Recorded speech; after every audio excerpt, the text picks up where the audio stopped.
Hello folks, pleasure to meet ya. My name's Alexa and I'm a lover of all things ooky, spooky, and mysterious. I got asked to come here today to chat about all things mysterious in history and I could not resist. I just love a good history deep dive. Grab your snacks and cozy blankets, and welcome to the top 10 greatest historical mysteries that may never be solved. Kicking off today's list, we have the Bermuda Triangle, also referred to as the Devil's Triangle. It's an area between the coasts of Miami, Puerto Rico, and you guessed it, Bermuda. That's been home to way too many disappearances by boat and by plane to be normal by my personal definition of the term. Historically speaking, the first notable disappearance was the HMS Atalanta in 1840, who disappeared with her entire crew after setting sail from the Royal Naval Dockyard, Bermuda, for Falmouth, England on January 31st. While it's presumed a storm was the reason for her fate, and the search for evidence attracted worldwide attention, nothing was ever found. If you'd prefer to talk about flights, on December 28th of 1948, a Douglas DC-3 aircraft disappeared while on a flight from San Juan, Puerto Rico to Miami. No trace of the aircraft or the, 32 people on board was ever found. More recently, in late July of 2015, two 14-year-old boys, Austin Stephanos and Perry Cohen, went on a fishing trip in their 19-foot boat. Despite the, 15,000 square nautical mile wide search by the Coast Guard, the pair's boat was found a year later off the coast of Bermuda, but the boys were never seen again. And there's plenty more stories where these came from, which is why I can't write off the Bermuda Triangle as a simple coincidence area. Trust me, I'd be here all day if we went through all of them. In ninth place, we have Stonehenge. Anyone want to guess what this might be if you don't already know? Yep, a big pile of rocks. How'd you guess? So Stonehenge is a prehistoric monument located on Salisbury Plain in Wiltshire, England. It consists of an outer ring of vertical standing stones, each around 13 feet high, 7 feet wide, and weighing around 25 tons, topped by connecting horizontal stones. Inside is a ring of smaller blue stones, and past those are freestanding trilithons, which are two bulkier vertical stones joined by a connecting horizontal stone. Archaeologists believe that Stonehenge was constructed around 3000 BC to 2000 BC. And now that I've gotten the factual mumbo-jumbo out of the way, here's the fun mystery. Stonehenge was produced by a culture that left no written records. Most aspects, such as how it was built and for what purposes it was used, remain subject to debate and many myths. There is little or no direct evidence revealing the construction techniques used by the builders. Over the years, various researchers have suggested that supernatural or anachronistic methods were used, usually asserting that the stones were impossible to move otherwise due to their massive size.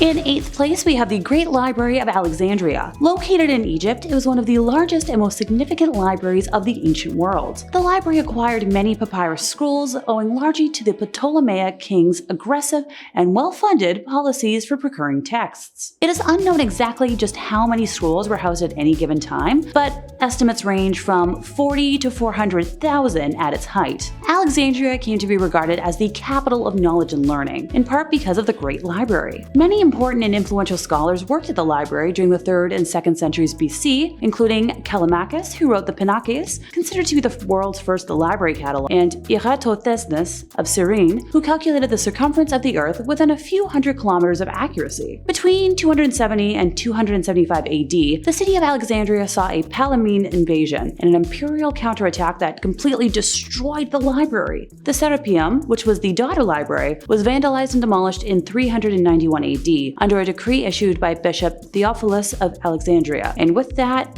all of the knowledge that was in this library was lost forever. Researchers have tried valiantly to recover what could have existed in this vast library of knowledge, but the unknown looms over all of us. In 7th place, we have the sunken city of Dwarka. Until roughly 50 years ago, it was simply a legend, nothing more. A marine scientist discovered the remnants of the underwater civilization near the coast of Dwarka, the city that's still on land that is, in the 1970s. And in 2002, scientists discovered an extremely advanced civilization from the past, lying untouched just beneath the ocean's surface. Thanks to carbon testing, it was established that the city is anywhere between 7,000 to 9,500 years old and stretches out 7 to 8 kilometers long and about 3 to 4 kilometers in width. The most fascinating, or creepy thing about this underwater city, depending on your point of view, is that all the human remains are still intact. During the 2002 excavation of Dwarka, many mud vessels, temple bells, ancient ritualistic vessels, and other artifacts were found, with the carbon dating indicating that they date back to roughly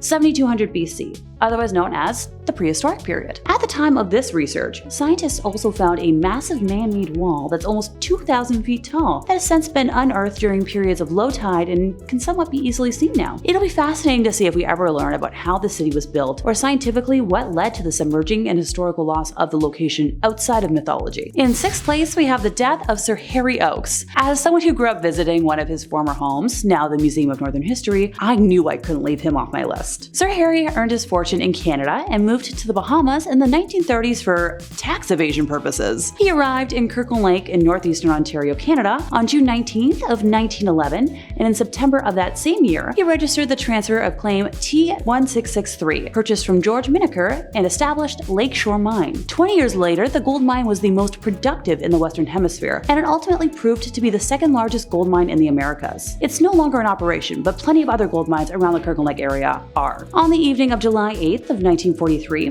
while living in the Bahamas, shortly after midnight, Harry had his life brutally ended. He was struck 4 times behind the left ear with a miner's handpick to disguise the wounds from a silver ice pick, and was then burned all over his body using insecticide, with the flames being concentrated around the eyes. And here's where it gets really weird. His body was then sprinkled with feathers from a mattress. When he was discovered, the feathers were still being gently blown over his body by the bedroom fan. The Bahamas governor, the Duke of Windsor, who had become a close friend of Harry's during the previous 3 years, took charge of the investigation from the get-go, inviting 2 American policemen he knew from Miami to take over the case instead of the locals. The 2 American policemen had forgotten their fingerprint kits in Miami, but conveniently, the local Bahamas police force had fingerprint kits available in Nassau. By evening time on the second day of the investigation, 36 hours after his body had been discovered, they had arrested his son-in-law, Count Alfred de Marigny. Count Alfred was on bad terms with Harry due to his playboy manners and lack of a meaningful career, and the fact that he had been married twice before for short periods to a wealthy woman, and that he had not asked Harry's permission to marry his daughter Nancy. Alfred was acquitted in a trial that lasted several weeks after the detectives were suspected of fabricating evidence against him. The chief piece of evidence was a fingerprint of his, which one of the officers claimed had been found on a Chinese screen in Oakes' bedroom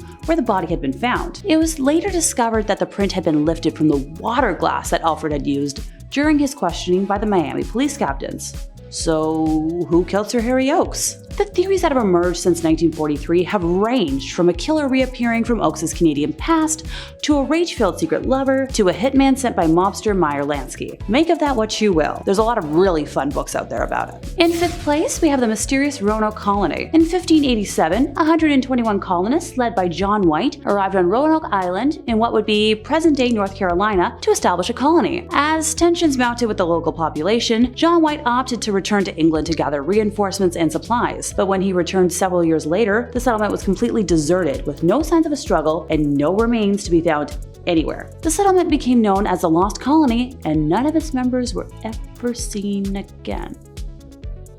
In 4th place, time to talk about Jimmy Hoffa. Known for his involvement in organized crime, Jimmy disappeared in Oakland County, Michigan on July 30th of 1975 and was declared legally dead in 1982. The identity of his killer, or killers, and the location of his body are ongoing mysteries. Police and forensic anthropologists have searched a number of sites in Detroit and Oakland County to no avail. Most recently, on October 25th and 26th of 2021, FBI agents visited a former landfill in New Jersey to conduct a site survey, following a deathbed confession by a landfill worker claiming that people had trusted him and his father with burying Hoffa's body in a steel barrel under the dump in 1975. The agents apparently didn't find this steel barrel. The identity of his killer is also unclear. Before his death in 2006, Richard the Iceman Kuklinski, a hitman, claimed to have ended Jimmy and dumped his body in a scrapyard, but a number of police officers have casted their doubt on the confession. As the years go by, it appears increasingly unlikely that Hoffa's remains or his actual killer will ever be found. In 3rd place, we have the missing tomb of Cleopatra. If you're unaware of her legacy, Cleopatra was queen of Egypt from 51 to 30 BC and its last active ruler.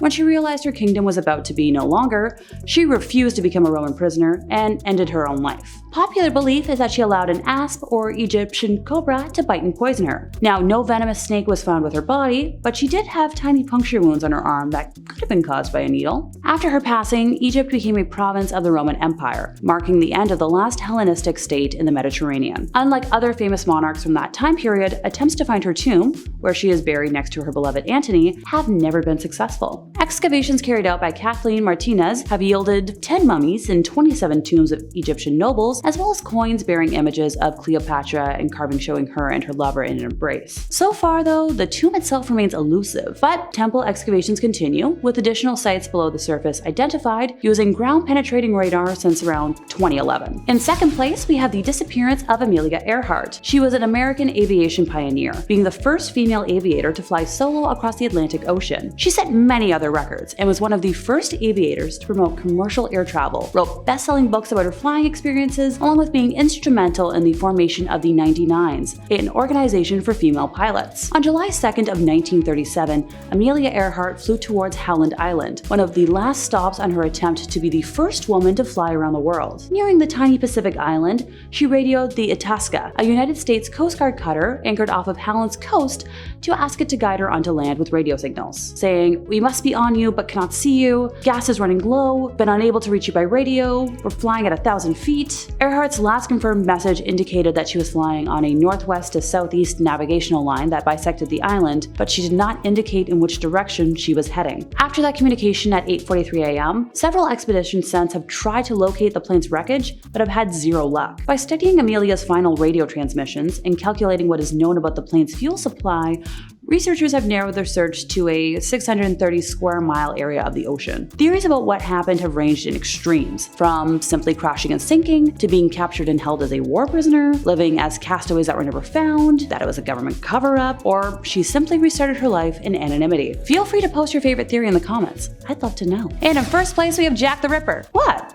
I thought I'd end today on an easy note, something we can all fall asleep to. Jack the Ripper was an unidentified serial killer active in and around the Whitechapel district of London, England in the autumn of 1888. Attacks from Jack the Ripper typically involved female ladies of the night who lived and worked in the slums of the East End of London. Their throats were cut prior to abdominal mutilations, and the removal of internal organs from at least 3 of the victims led to speculation that their killer had some sort of anatomical or surgical knowledge. Rumors that the deaths were connected intensified in September and October of 1888, and numerous letters were received by media outlets and Scotland Yard from individuals claiming to be the Ripper. The From Hell letter, received by George Lusk of the Whitechapel Vigilance Committee, came with half a preserved human kidney, allegedly taken from one of the victims. Extensive newspaper coverage bestowed widespread and enduring international notoriety on the Ripper, and the legend solidified. The concentration of killings around weekends and public holidays, and within a short distance of each other, has indicated to many that the Ripper was in regular employment and lived locally. Others have vehemently stated that the killer was an educated upper-class man, possibly a doctor or an aristocrat, who ventured into Whitechapel from a more well-to-do area. The killings were never solved,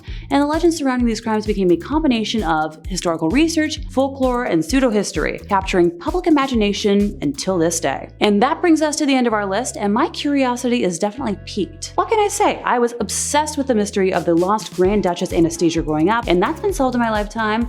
I'm gonna try to hold out hope for this one. Let me know what you think in the comments, and don't forget to like, comment, and subscribe for more from us here at Bumblebee.